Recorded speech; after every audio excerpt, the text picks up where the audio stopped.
What is up, my friends? Welcome back to the Home Slice.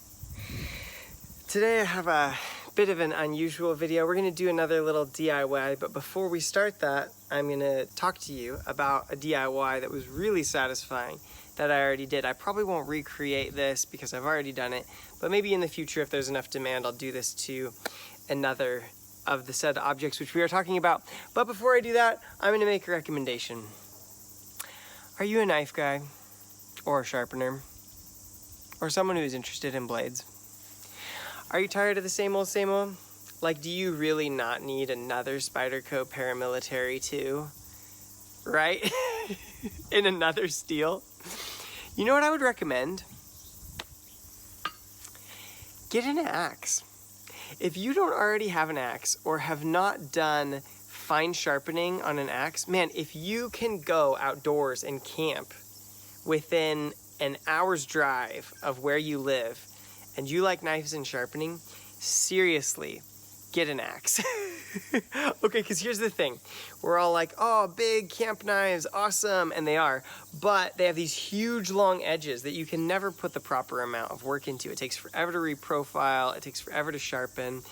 But the thing is if you get a decently nice axe in a decently good carbon steel, you've only got like 3 inches. Think about this. It's the same amount of edge as your pocket knife. Like, you could like reach that same amount of perfection. For goodness sakes, like, build a custom jig and put it in your like KME or something. How funny would that be? Or build a denim strop. I just did a video on that, and get it just like screaming sharp. Axes are so fun, and a properly like fine-edged, reprofiled, slightly convexed edge on an axe is so satisfying. It will just sink in miles deeper than you think that it will. That's my recommendation.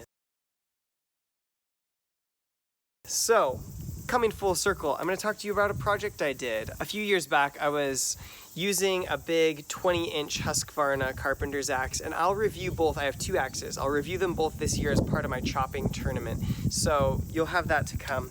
But today I'm going to talk to you a little bit about the other axe that I got. So I wanted to get something smaller that was easy to pack, and I settled on this Condor Scout axe.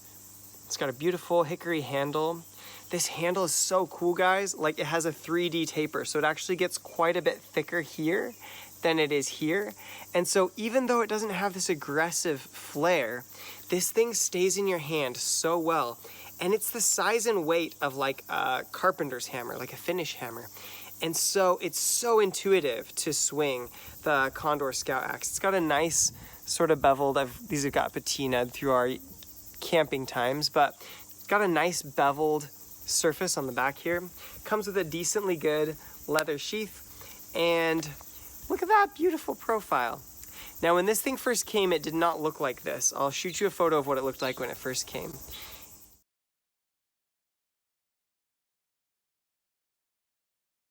And the first thing that I did was I cut a much smaller edge on it. I'll show you a picture.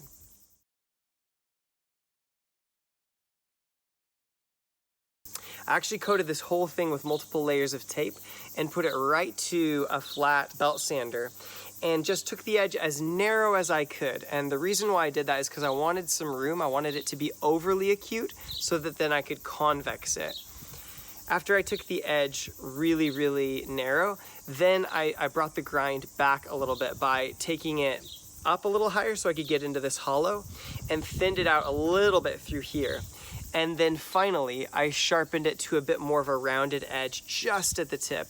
Now, I did this without like lubricating or putting water on the belt sander. If you do it, try to find a way to lubricate the belt sander, because studies show that you'll soften the steel up there at the tip a little bit if you do what I did and just put it straight to the belt sander. That heat can become a little bit much. At the end of everything, I put a 600 grit piece of sandpaper on a foam pad that had some give, and I just went in strokes across it in the same direction over and over, and I gave it this nice satin finish. Well, it's been through a year of use. I put some beeswax on the handle to protect it.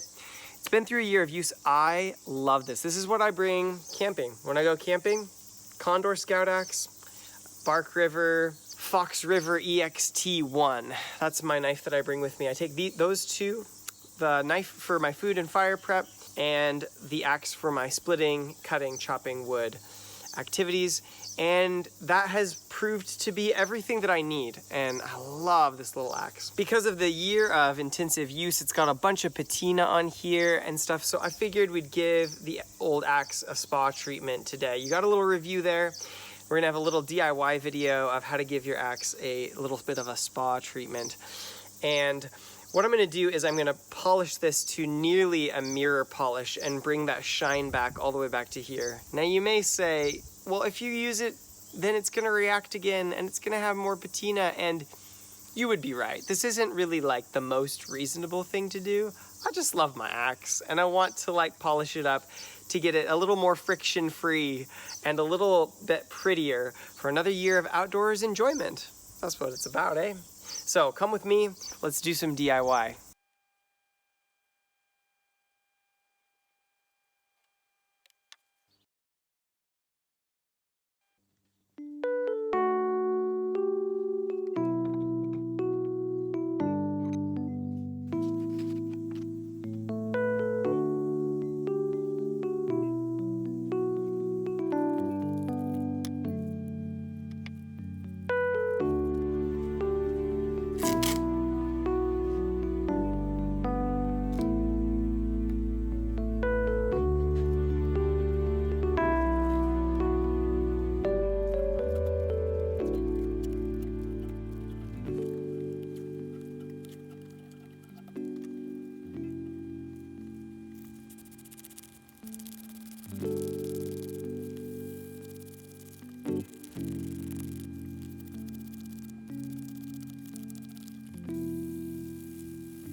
Okay, well, I definitely learned some things, as usual.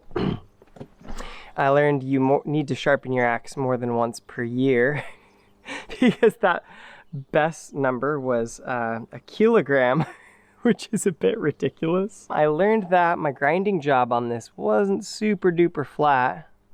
Oh, look at that, bros. Oh. And I thought, you know, I'm going to be doing so much sanding, it'll return it to a nice convex. It'll probably clean up that edge. But as it turns out, I actually needed probably to spend a little bit of time on some stones for the actual edge rather than just a strop, which I did. Man, look at that thing. That's so gorgeous. That's so cool.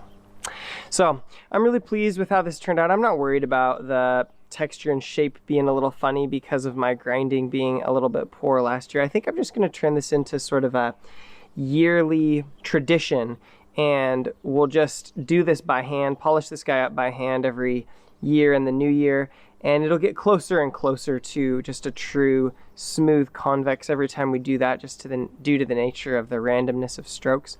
But for now, I'm super pleased with this. I hope you have a great day. Thanks for tuning in. Peace out.